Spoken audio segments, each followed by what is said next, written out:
All right, here we go. Read along with me, or just follow along while I read. At that time, Jesus went through the grain fields on the Sabbath. His disciples became hungry and began to pick the heads of grain and eat. But when the Pharisees saw this, they said to him, "Look, your disciples do what is not lawful to do on the Sabbath." But he said to them, "Have you not read what David did when he became hungry, he and his companions? How he entered the house of God and they ate the consecrated bread, which was not lawful for him to eat, nor for those with him, but for the priests alone. Or have you not read in the law that on the Sabbath the priests in the temple break the Sabbath and are innocent? But I say to you that something greater than the temple is here. But if you had known what this means, I desire compassion and not a sacrifice, you would have condemned the innocent. You would not have condemned the innocent. For the Son of Man is Lord of the Sabbath."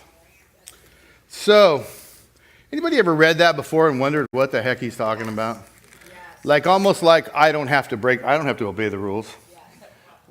Yes. Or those guys broke the rules and they got away with it, so why are you picking on me? I never knew where he was going with this at first, in the first early years of my life. It always confused me. So this may not be exciting for me to explain what he's talking about.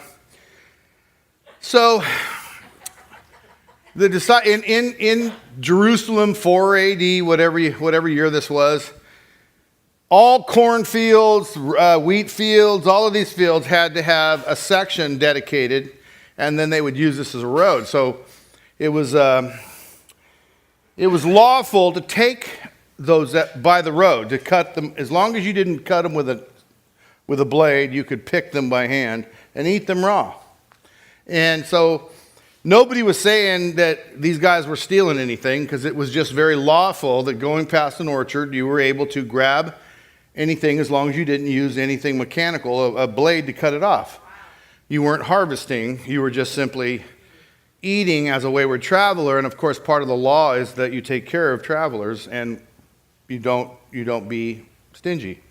So they did this, but they did it. The problem they did wasn't that they took food from the farm. They did it on the Sabbath, which they were breaking many laws, because in the law it's unlawful to pick it, it's unlawful to sift it, it's unlawful to prepare anything to eat on the Sabbath. It all had to be prepared in the day before.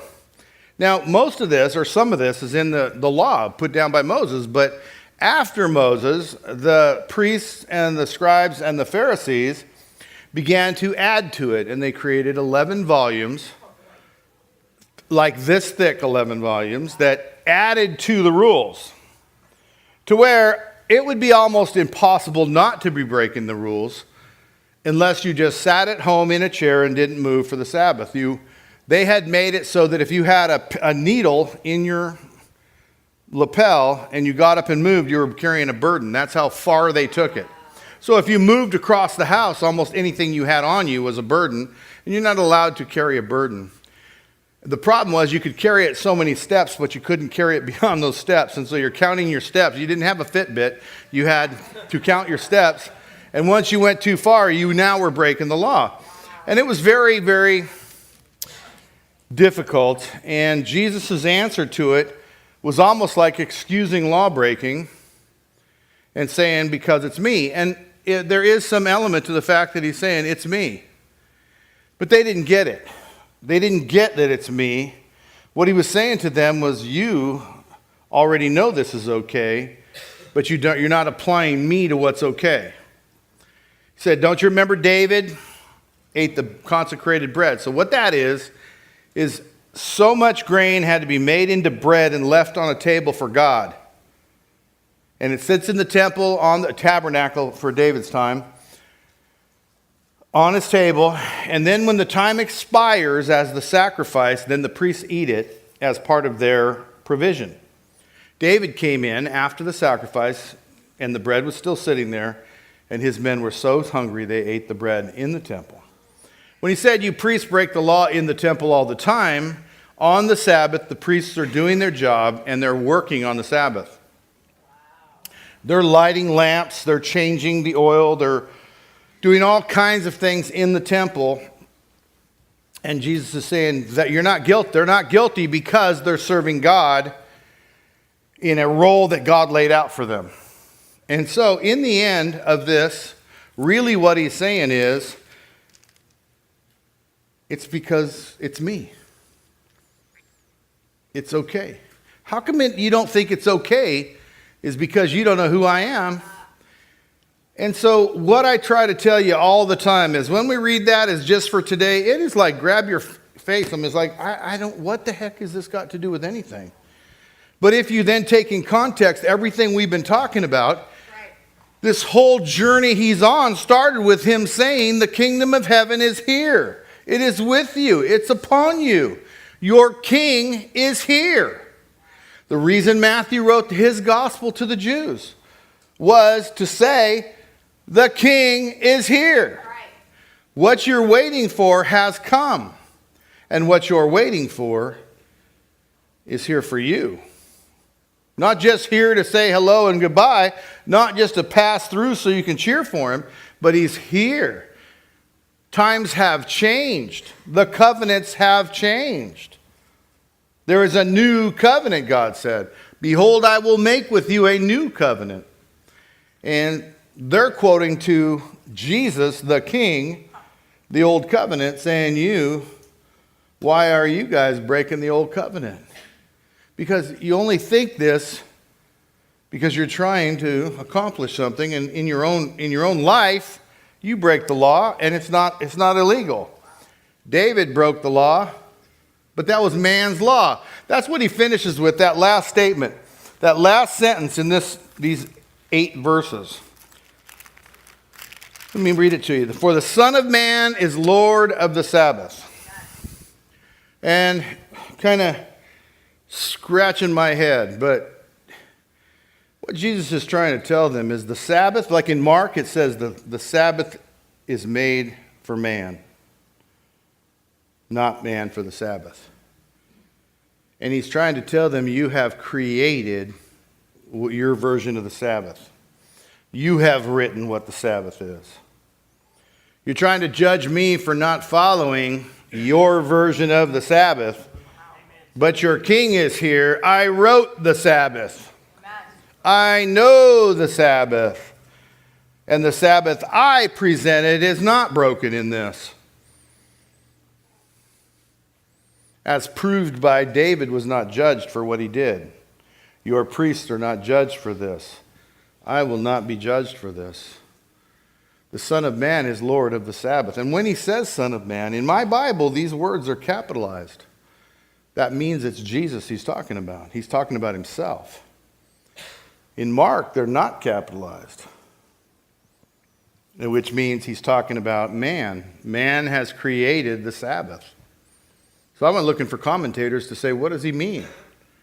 And they all agreed. He means man has created a Sabbath that man can't follow. The story of a lady who had her husband passed away. She was left with a plot of ground and 2 small daughters. She decided to take matters into her own hand, and she decided to use what resources she had left to provide seed to plant the ground so that her and her daughters could survive in a time before social programs. So as she was planting, the lawgiver brought the law watchers, these guys, they brought Moses' law, and they said, now remember, you can't plant this strip, and you have to leave a road, and you can't plant the perimeter. So she said, okay, I'll do that. And she planted. She started doing the math. Well, the production, it's going to be very hard to survive. Then they came along. Then the priest came along and said, you have to pay a tithe of all the grain. She said, okay. But then they came and said, there's a second tithe and a third tithe. And they said, you've got to put the money up you got to put the grain up for the dedication, which the bread that David ate has to be made from the seed you give, It kept winnowing down to where harvest wasn't enough to take care of her and her children. So she sold the land and bought some sheep. So at least I can make clothes for my children, and we can sell what lambs they make to buy what else we need.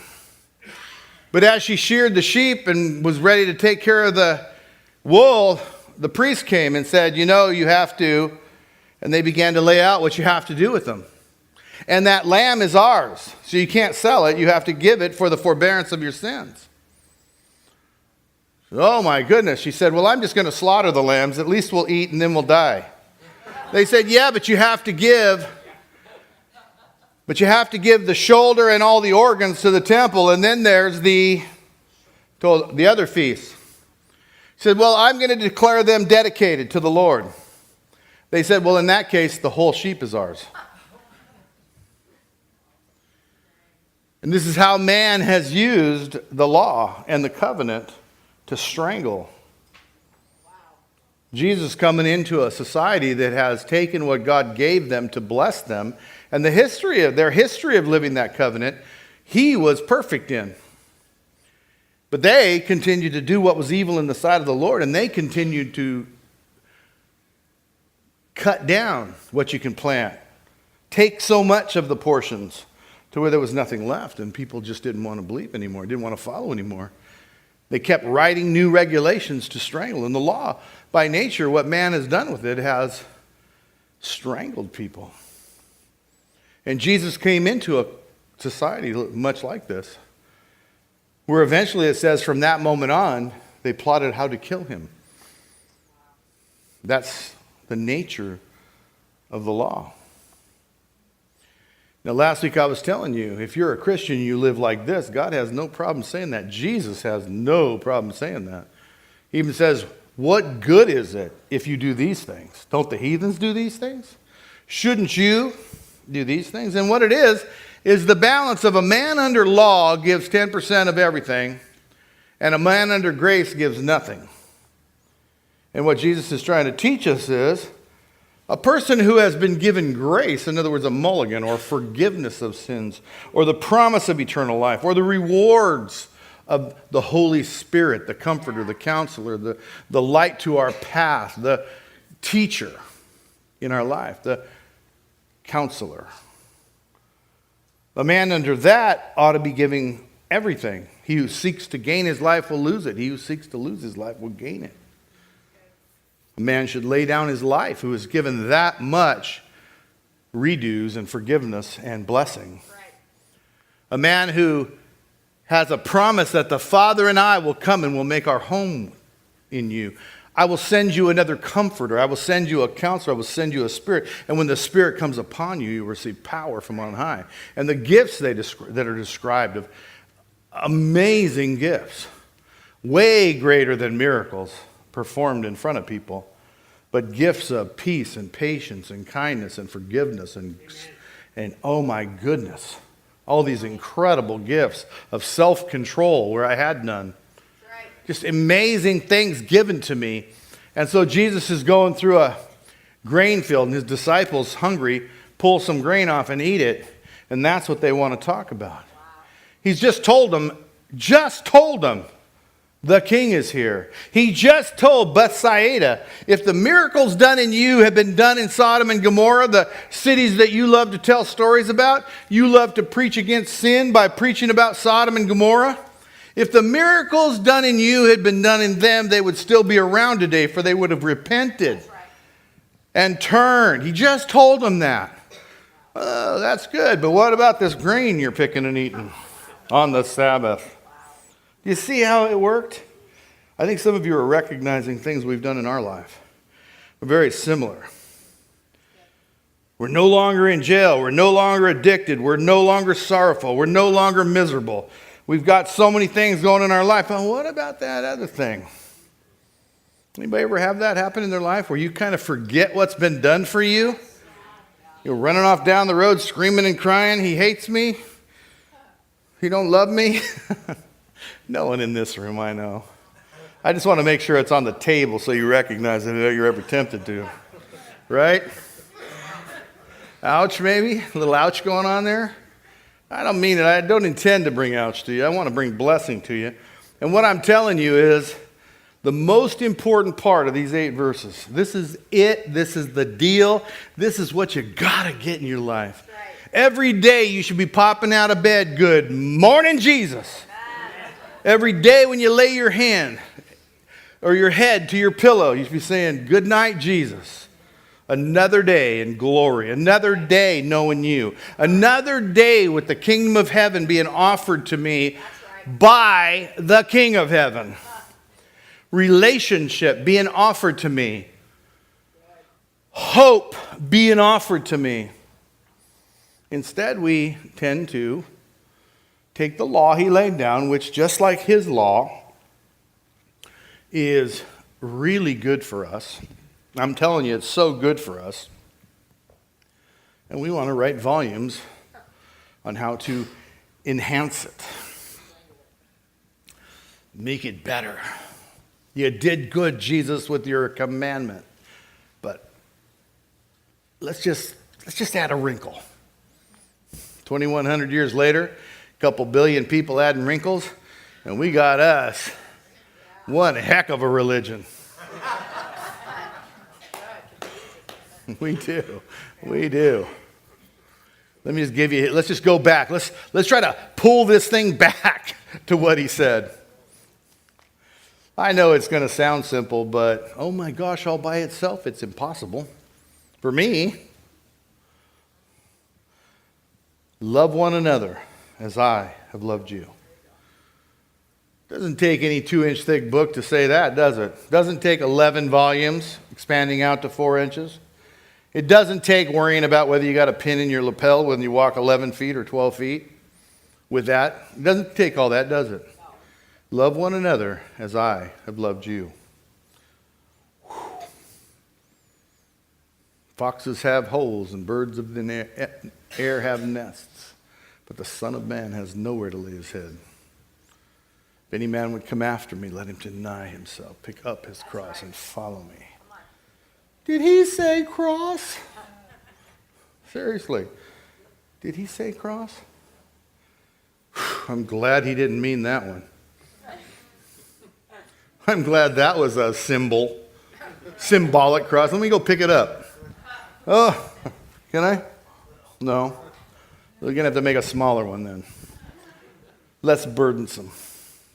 No, I think he meant cross. In case you thought we were off the hook.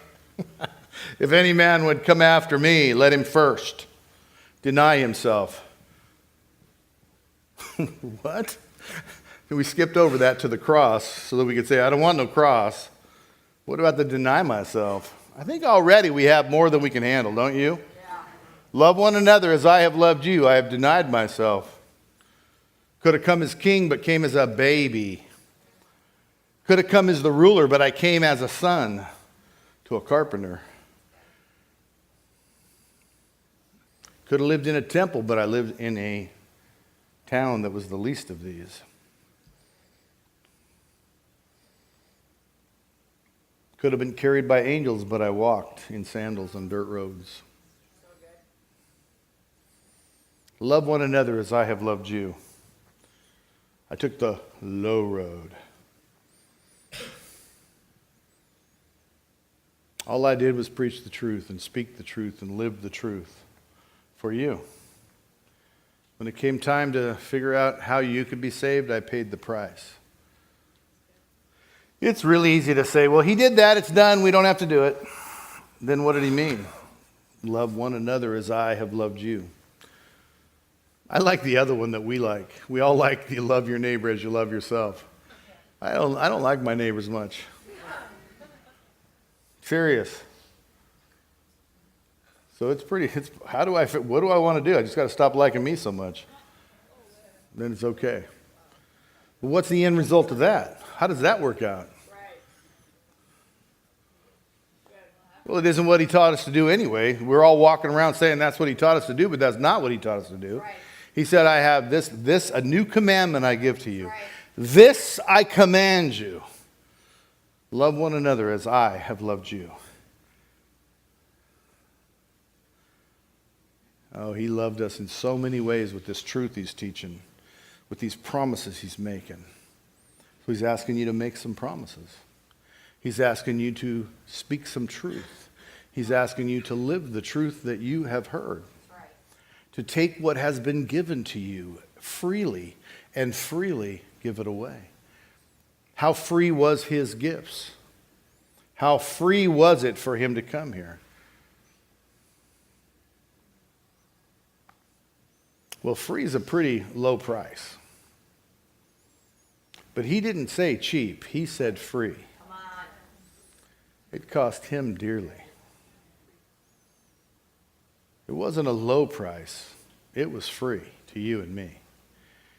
Love one another as I have loved you is we're going to end up paying some prices that aren't cheap, but they need to be free.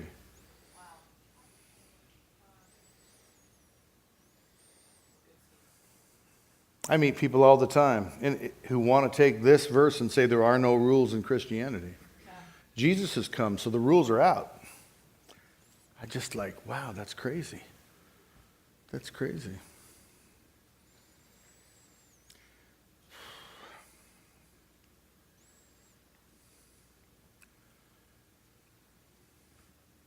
Do you read what he says? It's crazy. I wish that you were hot or cold, but because you're lukewarm, I'm not making these things up.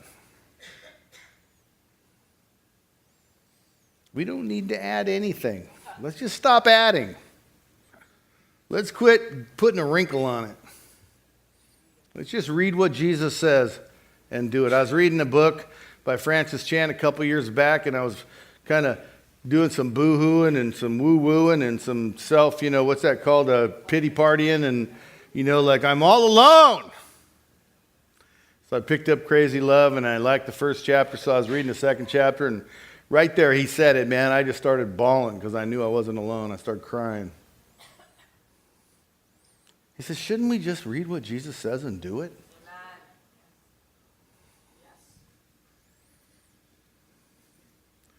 I agree with him. Yes, we should. And here's why we should. Here's just why we should. Our King has come. He came to save all who come after him. It'd be nice if everyone's just saved, but that isn't what he taught. It'd be better if we just could all say that and it'd be true. But if we all say that and it's not true, then didn't we just cause the world to stumble? And boy, what did he say about stumbling people?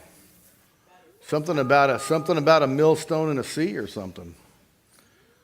And I'm like, that's just bad news right there. That's bad news to put a wrinkle on it and make it so we can stumble people and get away with it, because we're not going to get away with it. And what he's saying is, you're all worried about people picking wheat and forgetting the fact that I'm here. Forgetting the fact of who I am. Your King has come.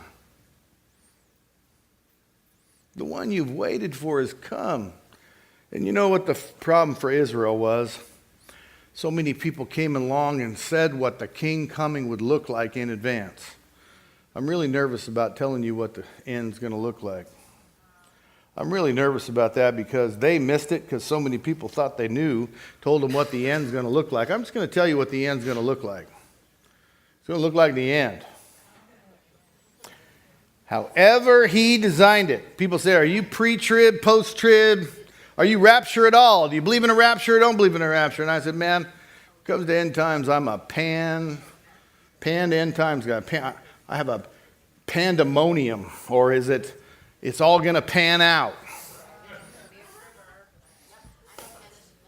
If I just believe, I'm going to be all right. See, he asked him, he just finished asking him about John the Baptist. What did you come out to see? He was trying to tell them, what preconceived ideas did you have about the coming Elijah? I tell you the truth, he was Elijah. Is he Elijah? He can't be Elijah. We have heard how great Elijah was, and he's dressed in camel hair and eating honey and locust. That can't be Elijah. Oh, it can't? We know what the Messiah coming looks like, and it isn't a baby in a manger. It isn't a servant of all. It's a conqueror of Romans. It's a deliverer of the Egyptians, from the Egyptians. That's what it looks like. Well, how do you know what it looks like? Did you design it? I love what he said to Job. Were you there to see the storehouses of the snow and the rain? Are you there when the lion feeds her cubs in the field? Do you take care of all creation, Job, and you know all these things? Please tell me, he said. First off, tell me that you can save yourself by your own mighty right arm. And then I'll say, okay, you might know. Job said, I've spoken, I will not speak again. God said, you've spoken and you will speak again, you will answer me. Who are you to question me? Job repented. The other guy said, no, you're wrong, Job. God said, I'm going to get him, Job, unless you pray for him. And Job prayed for him. This is the God we serve, who sent us a new covenant. And just as serious about his other covenant, he is about this covenant. This I command you. Gave us really two instructions. Love one another as I have loved you, and believe in the one he sent. Those are the instructions of Jesus Christ. That's how simple it's supposed to be. All this other stuff is what doing those two things looks like. Right. All the law and the prophets will be fulfilled in these two things. Loving one another as I have loved you, and believing in the one he sent. What he's trying to tell us is the kingdom of heaven is at hand. And what that means in a nutshell, the King of heaven is here. Right. Long live the King. Right. I will serve him with my life. Right. All that I have is yours, Lord. All that I am is yours. Right. Use me as you will. All of those things come out of my King is here. I bow before my King. I will worship him and adore him. Right. All those things come from the simplicity of believing in the one he sent. I was hungry and you fed me. I was naked and you clothed me. I was thirsty and you gave me something to drink. That just comes from a belief that the King is here. The King is here. And he doesn't let bread float down from heaven every day anymore. You don't wake up and bread on the ground. No. What he does is inspires you to make bread that you give away. Right. And that's how they get fed now. Good. He teaches you so that you'll teach them, so that they'll become like you, who are becoming like him, so that they can preach and they can believe, so that they can example, so that they hungry always get fed, and the naked always get clothed, and the lost always get found, and the hopeless always have the good news preached to them. All the things he told John the Baptist, the blind always get healed, those with eyes to see always see, and those with ears to hear always hear, because you and I are becoming servants of his commandment that says, love one another as I have loved you, and believe in the one he sent. I don't want a preconceived idea of what Jesus' coming is going to look like. I don't want a preconceived idea of what my death is going to look like. Let's just let it pan out. Let his promise be true. It's going to work out for me. My promise might not work out for everybody. His promise, surefire. It's a done deal. Are you with me? I don't want to complicate this anymore. They came to him to nitpick him because they didn't believe he was who he said he was. I got to tell you, I believe he is. March 10th, 1974, I went to an altar and I shook my fist and said, if you're real, I'll follow you.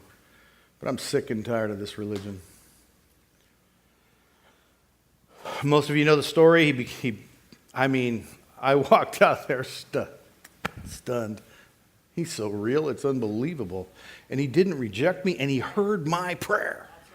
He came to me, and I feel so light I could fly. I believe I can fly. Woohoo! I was going. I ran outside just trying to leave the ground. It was so awesome. The world was a different place, man. He didn't reject me. I don't know how I came to this conclusion. But because he was real, I didn't have to go to church. Because what I had hated was church. So he says, I was at Folsom Lake every day for the next 3 months. You know you can't sit out here alone. Well, what do I got to do? Go to church. I thought we had an agreement that I don't have to go to church. Crazy. I don't know where we get our ideas. Yeah, I'm sick of this religion. I became a pastor. I thought we had a deal. I didn't have to become a pastor. We had a deal that you would obey me and love others as I have loved you and lay down your life. And just because you don't want to, that could be what triggers what you get, because that would be laying down your life. I surrender. I'll do whatever you want me to do. What about pastoring? Oh, okay. Okay, I give. I yield. How about moving to Orville? I give, I said. No, I really am happy to be in Orville these 30 years or so. All I ever wanted to do is be in his will. That's all I still want to do. If today being in Oroville is in his will, then I'm excited to be here. If there's another place he wants me, then I'm gone. You should be ready for that. I was telling my carpenters that worked for me back in 1990, when he calls, I'm gone. I'm a Christian first. He called, I went, I said, remember how I always told you that? Well, he called, I'm gone. I'm telling you, when he calls, I'm gone. My life is not my own, and your life needs to not be your own. But you need to surrender your will to the one calling your name. He's still saying, I'm here. I'm with you. Just like he told Moses, I am that I am is my name. Means I am the one who is with you. I am the one who is real. It can be interpreted in a lot of different English sentences, but that's basically the one you feel. That's me. Right. When you go in the mountains and you go, oh, what is that? That's me. When you feel comforted, that's me. I'm the one with you. Why don't you be the one with me? Why don't I be the one you're with? Would be his question. Give your life, surrender your life to Jesus Christ. Come to the Holy Spirit. Ask him what you will. I believe you'll find. Knock, seek, ask, you'll get your answers. That's right. Okay. If they have to be your answers, you probably won't get those. If it's whatever you say, you'll probably get those. I love the Father's house. Whew. I love my life. I love what he's called me to do.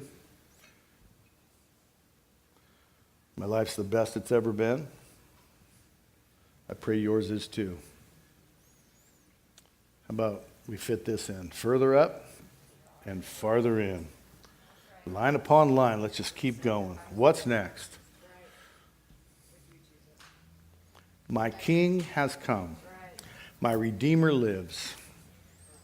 My soul delights itself in thee, Lord. And there are rules. There are. Stick with us. We'll search them out together. The ones that say, like, forgive and you'll be forgiven. But forgive not and you won't be. Uh-oh. Let's put a little serious thought into forgiving. Figure out what that means. Let's do it together. Amen.